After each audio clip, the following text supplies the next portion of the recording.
Bonjour et bienvenue, voici notre tour d'horizon géopolitique, économique et boursier. Pas grand-chose à signaler aujourd'hui sur le front géopolitique, à part peut-être cette livraison d'armes lourdes à l'Ukraine, histoire de mettre en face des forces russes un peu de répondants, ce qui ne manquera certainement pas de faire réagir ultérieurement Vladimir Poutine, mais pour l'instant donc c'est le calme plat.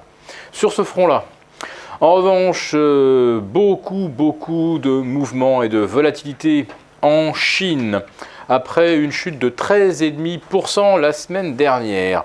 Un lundi férié, les actions chinoises rouvraient en baisse de 5% mardi, puis revenaient à l'équilibre à mi-séance, puis terminaient en hausse de plus de 2% et double la mise ce mercredi. Autrement dit, le SSE, le baromètre de Shanghai, a perdu 18% et en a repris 10%.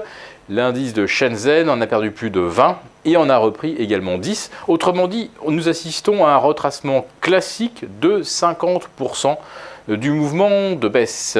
Alors c'est vraiment ce qu'on appelle l'effet trampoline. Mais lorsque la bourse chinoise a perdu 10%, voire plus en une semaine, historiquement, c'est la fin de l'histoire haussière. Jamais les indices chinois ne s'en sont remis. Alors évidemment, la Banque centrale est intervenue. Évidemment, on tente de rassurer.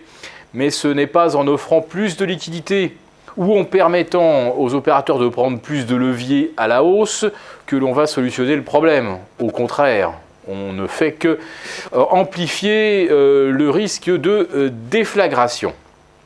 En Europe, on a aussi connu un rebond le plus important en 48 heures depuis le mois de juillet ou le début août 2012. Une envolée liée au fol espoir d'un accord sur la dette grecque. Là, on est vraiment purement dans le wishful thinking. Si on écoute bien ce que M. Dijsselbloem a dit hier, il a parlé de propositions complètes et détaillées.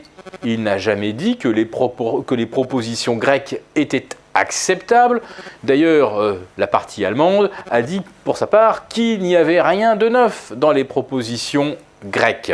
Néanmoins, Alexis Tsipras n'est pas allé les mains vides. Il consent à des augmentations de TVA, à la réforme des pré-retraites et également à une refonte particulière de certains régimes de retraite. C'est déjà trop aux yeux des parlementaires Syriza et même d'autres partis grecs qui ont fini par rejoindre la philosophie de négociation d'Alexis Tsipras. Autrement dit, même si M. Tsipras vient pour arracher un accord auprès des Européens, il n'est pas sûr que le Parlement grec l'entérine. Dans ces conditions, on pourrait très bien s'être emballé pour rien, ou pas tout à fait pour rien, car on a réussi la meilleure entame de trimestre de l'histoire. Certes, il y avait eu un rebond spectaculaire le 21 septembre 2001, c'était après le 11 septembre. Là, il n'y a rien de tel. Ça a été vraiment purement technique avec deux gaps d'affilée, pour rien de concret véritablement. Là aussi, nous sommes sur ce qu'on appelle un effet trampoline.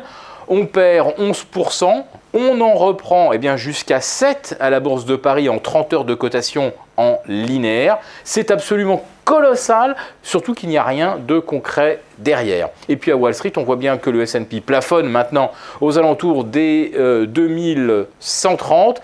Et c'est pas parce que le Nasdaq bat chaque jour un nouveau record en rajoutant un point. Un point, oui, mardi soir, à 5163 contre 5160 de la veille. Ce n'est pas ce genre de record qui démontre l'existence d'une dynamique. Je pense que nous sommes dans une phase de distribution. Je vous avais dit que tout rebond du CAC 40 ou de l'Eurostock était bon à mettre à profit pour reprendre des positions de couverture ou des positions offensives à la baisse. Je n'espérais pas un rebond de 7%. 5%, c'était déjà pas mal. On l'a fait trop vite, trop fort, donc il faut suivre son plan de trading, sa stratégie. Et oui, ne pas se laisser bercer d'illusions et bien réattaquer les marchés à la baisse.